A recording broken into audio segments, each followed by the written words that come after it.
Hello everyone and welcome back to Let's Play Megaman Battle Network Operates Star Force. In the last part we started off the game and now we're in the internet proper. Sort of, this is technically LAN's homepage. There's no viruses here, it's just here to be a little, not breather area, but intro to the network proper. Notably, whenever you jack into something, you can leave through it itself. Like, we can now leave through LAN's computer, but you can only leave through something if it's where you jacked in from. So say you eventually jack into Dex's computer or Mail's computer, you can't leave through LAN's computer. You need to leave through where you jacked in from. This shop here, by the way, is an addition to Operate Star Force that uses the Star Coliseum minigame that's available through the title screen. We'll be covering that in more depth towards the very end of the LP for reasons. For now, welcome to the internet proper. Get used to seeing this graphics tile set. Oh, Megaman. My name is Glide. I'm LAN's classmate Yai's NetNavi. One of Yai's programs has gotten lost. I'm pretty sure that it's somewhere in the net around here. I have some pressing chores to do and must return now.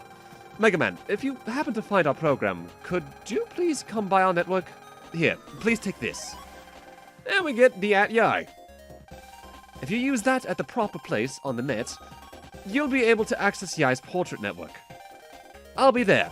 Oh, and if you could keep this matter to yourself, thank you. I should note, you do need to talk to Glide there in order to actually progress in the plot. Battle Network 1's flagging for how it wants you to progress through the storyline is a bit weird, in that it gives you more time for free roam in a lot of ways compared to the other games, where you're a lot more directed towards, alright, go here, then there, then there. Also, we already encountered these viruses last part, but I'm showing them again here for a couple reasons. A, we're still in the early game, so if you're not used to the mechanics of this series because you've never played them, it's good to get a good grasp on what's here. If you're new to Operate Star Force especially, it might be good to realize what's different between this and the original Battle Network 1. B, I like to show off a few battles in every single network just to talk about what's available to fight in any given area. Although I will be editing out repeat encounters past a certain point almost reliably. And in certain cases throughout the game, I'm also going to be speeding up repeat battles, because I usually get a battle chip I don't have from them yet. Speaking of which, I got some battle chips last part, namely I think some cannons, shockwaves, and I think maybe guard. But the thing is, just because you get a good busting rank on a virus battle doesn't mean you're guaranteed to get the best chip, or even the one you want. You might still get Zenny. Busting ranks themselves are based off your performance, but what you get on that busting rank is still percentage-based. For instance, with the Metars here, if you get a busting rank of 1 through 3, you're guaranteed to get 60 Zenny. At busting rank 4 or 5, you're going to get 80 Zenny 50% of the time or 25% of the time, respectively. But also at those busting ranks, you're either going to get Metguard G half the time at rank 4, or 25% of the time at rank 5. Otherwise, it's 100 Zenny at rank 5, 6, and 7 at 25%, 50%, and 25% of the time. Metguard A at 5, 6, and 7 at 25, 50, and 25. 150 Zenny at 7, 8, and 9, and 10 at 25, 43.75, 37.5, and 25% of the time. Shockwave K at rank 7 and 8 through S at 25 and 50% of the time, respectively, for those. Before I continue on that little tangent, coming up here, we actually have a little bit of an interesting thing, a door. World 3 pin needed to unlock. All others, be gone. The World 3 pin, huh? Mega Man, let's deal with that later. And we will deal with that much later. By the way, as I was going on, and you also get Shockwave C at ranks 8 through S at 6.25, 12.5, 25, and 50% of the time, respectively.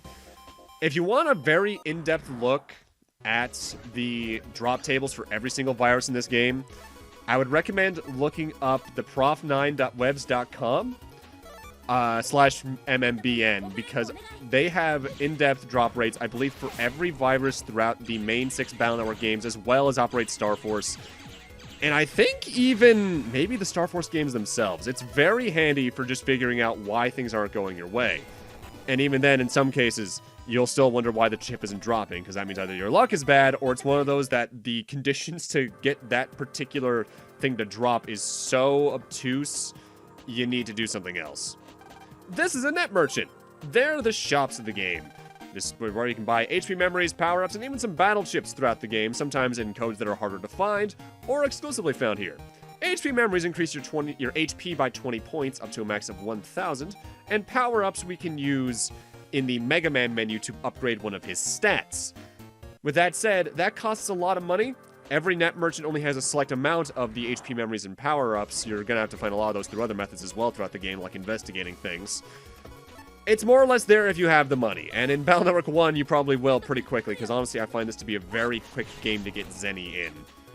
Now, what I'm doing right there in particular is a very important strategy for early Battle Network 1, I feel. I think it's called Buster Staggering. Essentially, if you start a Buster shot and then move left or right, your cooldown on your Buster is shorter than if you had just mashed or held the button down.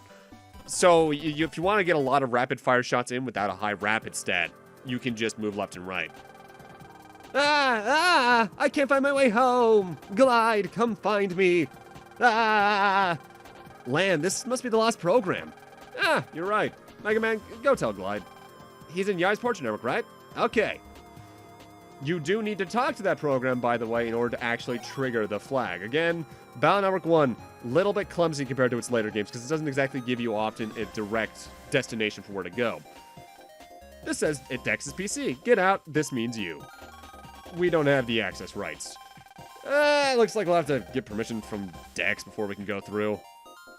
Beyond there is Internet Area 2. The game also locks off certain portions of the internet through story progress or fighting optional bosses along the way. Additionally, I should probably mention it now. Easily the biggest change Upright Star Force does outside of the combat system is what you see there on the bottom right of the screen.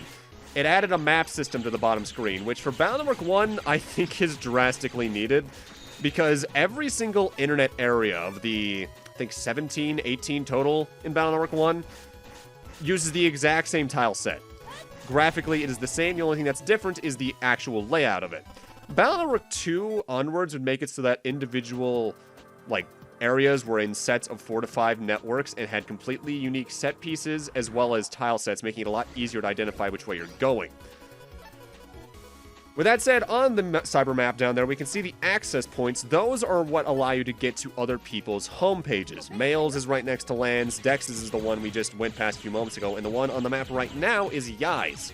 With that said, you can't go through them in Battle Network 1 unless you have the @ of a person's, like we got @Yai from Glide earlier. So now that we have that, we can walk up to that access point and access her homepage. There are other items of that sort throughout the game you're going to get that are like slashes, but we'll talk about those in a few moments when I think we get our first one. Until then, we can now connect the internet to Yai's terminal and access this at any time. We can now use her as a minor shortcut through Internet 1. And we can bookmark her portrait. Hi, Glide. How you doing? You found our program. Where is it? Okay, got it. Thank you. Please take this as a reward. And we get a spreader eye chip. That does 30 damage across an entire set of 9 panels. Okay, cool. Lan, let's go see if Mom's finished making a snack. Before that, though, I want to explore here and get the mystery data, as well as fight the unique viruses that are here. And I should note, mystery data are this game's items on the field, essentially. That comes in 3 colors, green, purple, and blue. In Battle Network 1, the only difference is where it is. Whereas in Battle Network 2 Beyond, blue mystery data were unique things that can only be gotten once, and green mystery data were truly random ones that were placed randomly throughout the net. Purple ones were even more exclusive blue ones, essentially. In Battle Network 1, it's really dependent on which mystery data it is. Either way, we got a new enemy here. I think we actually fought one of these earlier in the park, but I was talking about something else at the time. These are fishies, despite the fact they look more like birds. The way they work is that they'll patrol along their column, and if they ever line up with you, they'll dash down to you once. Their speed isn't too high. They only got 80 HP, so a sword's more than enough to take care of them. They became more annoying in later games, but they are actually a very key virus in BN1 because they can drop the dash chip, which does the exact same thing as their attack. It sends you forward across the entire row. The thing is, if you can get that in a G code, hold on to it for the rest of the game. In fact, immediately put it in your folder. G code in this game is one of the best codes outside of B, because one of the best program advances that I'm going to be abusing, sorry purists, is used with that, alongside guard G, which you can get from the Metars, of course.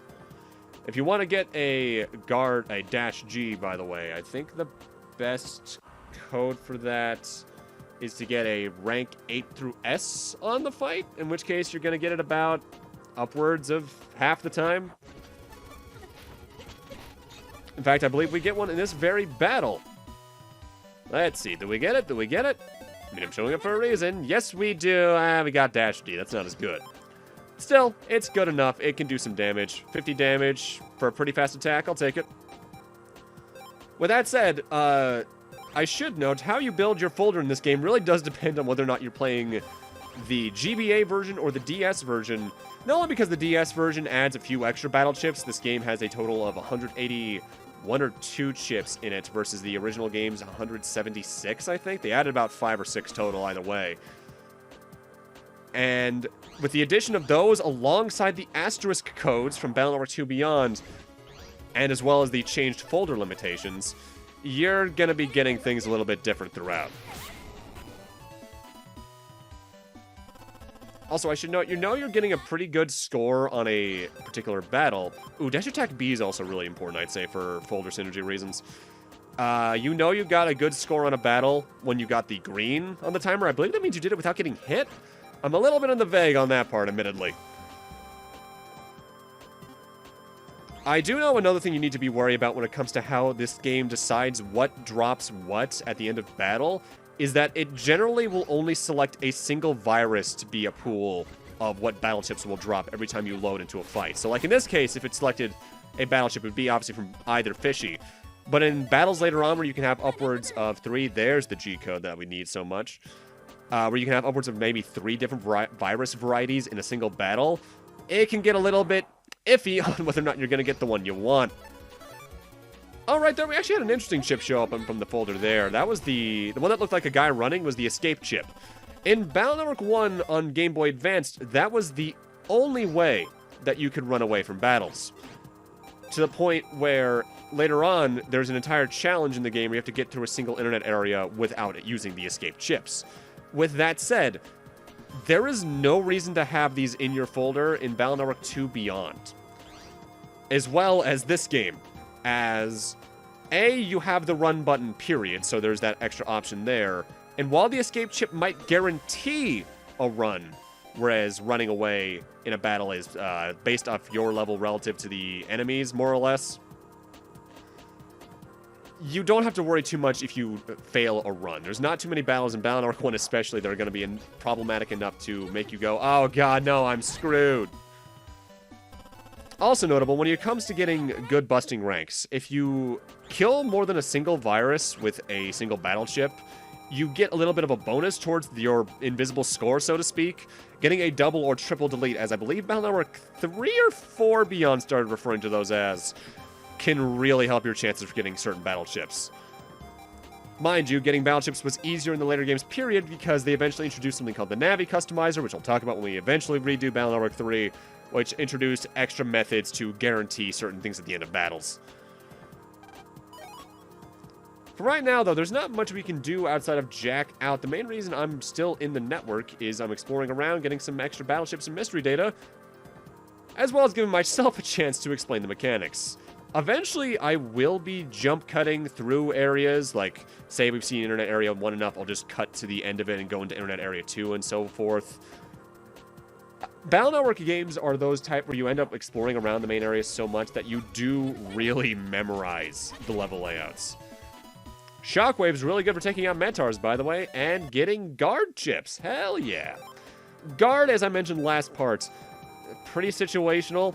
You get a shield that blocks an attack that I think only goes up to a certain amount of damage anyway, but you can hold it down for 3 seconds at least, so you have some defense opportunities. Also, you can press the L button to jack out at any time instead of just leaving the internet, period. Thank God in some ways, because that would be annoying otherwise.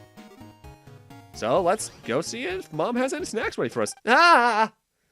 That's your mom! What could be wrong? Let's go. Ma, is everything okay in here? Oh, that's a fire. That's not good. Lan, I was making an apple pie and look! What should we do? Huh? But it was just repaired. The repairman said it was fixed, but it's only fire. Megaman, let's check in. Maybe it's a bug or a virus or something. Leave it to me. All right. But with that, I'm going to need to end this off here. Thank you guys for watching, and in part 3, we'll see if there truly is a virus in our oven, or if it's just a really bad apple pie. See you guys then.